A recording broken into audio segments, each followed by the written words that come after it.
próximo conectivo é o conectivo se então. Vamos ver a tabela verdade deste conectivo. Ele também é conhecido como implicação. Está aqui, implicação. Também conhecido como condicional. É muito utilizado esse conectivo aqui. Cai demais em questões de concurso. Eu escrevi errado, né? Condicional. Veja bem, o símbolo desse conectivo é uma setinha para a direita. Tá aí, esse é o símbolo do conectivo. Vamos às nossas duas proposições. Proposição A, Sheng é chinês. Proposição B, Chong é japonês. A junção dessas duas proposições simples pelo conectivo se então acontece assim. Se Sheng é chinês, então Chong é japonês. Se A, então B. Aqui está a proposição A. Aqui está a proposição B.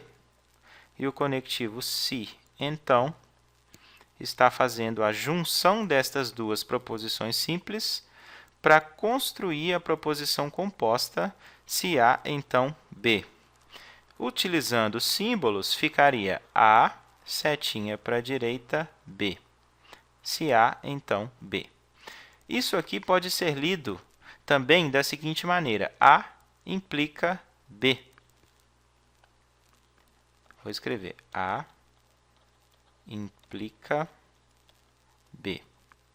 Vamos construir a tabela verdade deste conectivo aí. Primeiro, vamos pegar a ideia desse conectivo. O que ele quer dizer? Se Sheng é chinês, então Chong é japonês. A condição A, que está à esquerda do então, que está antes do então, é chamada de antecedente. Vou escrever aqui. Antecedente. E a condição B, que está à direita do então, que está depois do então, é a condição consequente. Nós temos aqui o seguinte. Se Sheng é chinês, então Chong é japonês. Sheng é chinês é uma proposição que pode ser verdadeira ou falsa. Se for verdadeira, ou seja, se Sheng realmente for chinês, aqui está o Sheng. Se ele realmente for chinês, e pelo desenho ele é chinês, né? Então, Chong tem que ser japonês. Obrigatoriamente, ele tem que ser japonês. Ele não pode ser de outra origem. Então, Sheng sendo chinês, proposição A sendo verdadeira, a B tem que ser verdadeira também. Então, este seria o Chong. Aqui está ele.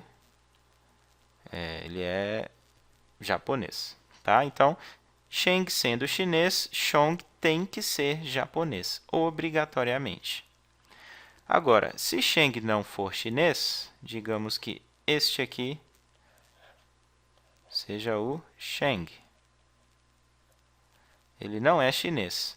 Então, o Chong pode ser qualquer coisa. Pode ser japonês, pode não ser. Essa é a ideia do conectivo se então. Essa é a ideia da implicação. Acontecendo o antecedente, tem que acontecer o consequente. Não acontecendo o antecedente, o consequente pode ou não acontecer. Tudo bem? Baseado nesse raciocínio, nós vamos construir a seguinte tabela verdade. Proposição A, proposição B e proposição A que implica B. Prestem bastante atenção nesta tabela verdade.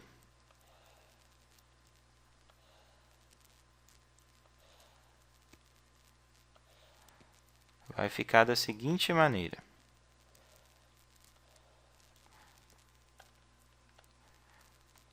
Primeira hipótese, A verdadeiro e B também. Segunda hipótese, A verdadeiro e B falso. Terceira hipótese, A falso e B verdadeiro.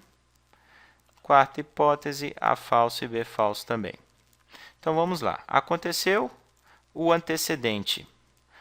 O consequente tem que acontecer, e ele aconteceu, já que é verdadeiro. Tudo bem para nós. Tudo dentro do esperado, a implicação fica verdadeira. Segunda hipótese, aconteceu o antecedente. O consequente tem que acontecer, mas ele não aconteceu. Vejam que ele é falso. Isso aqui dá problema. Portanto, a implicação vai ser falsa. Sinal de problema, implicação é falsa. Próxima, A é falso, ou seja, não aconteceu o antecedente. Não tem problema, o consequente pode ou não acontecer. Nesse caso aqui, ele aconteceu. Tudo bem, não tem problema para nós, a implicação fica verdadeira. Última hipótese, o antecedente não aconteceu. A gente sabe que se o antecedente não acontece, o consequente pode ou não acontecer, tanto faz. Nesse caso, ele não aconteceu, não tem problema. Aqui fica verdadeiro. Então, o único caso problemático é quando o antecedente acontece e o consequente que deveria acontecer não acontece. Portanto, nós temos a implicação falsa. É o único caso problemático. O resto dá verdadeiro. Então, não se esqueçam dessa tabela verdade. Certo? Não se esqueçam dela. Para terminar esse vídeo, eu quero comentar o seguinte.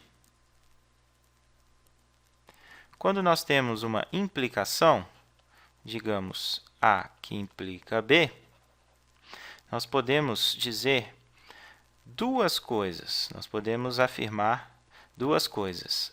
A, que é o antecedente, é condição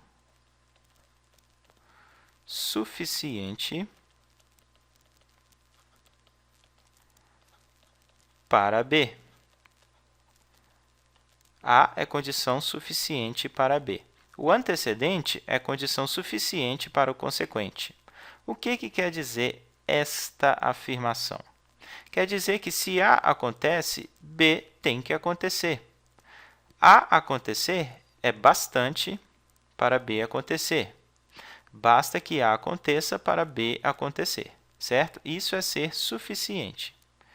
Podemos dizer também, por outro lado, que B é condição necessária para A. Isso quer dizer o seguinte: o consequente é a condição necessária para o antecedente. Isso significa, na prática, que se B não acontece, se B não aconteceu, melhor dizendo, o A não pode ter acontecido. B é condição necessária para A. Isso significa que, se B não aconteceu, A não pode ter acontecido.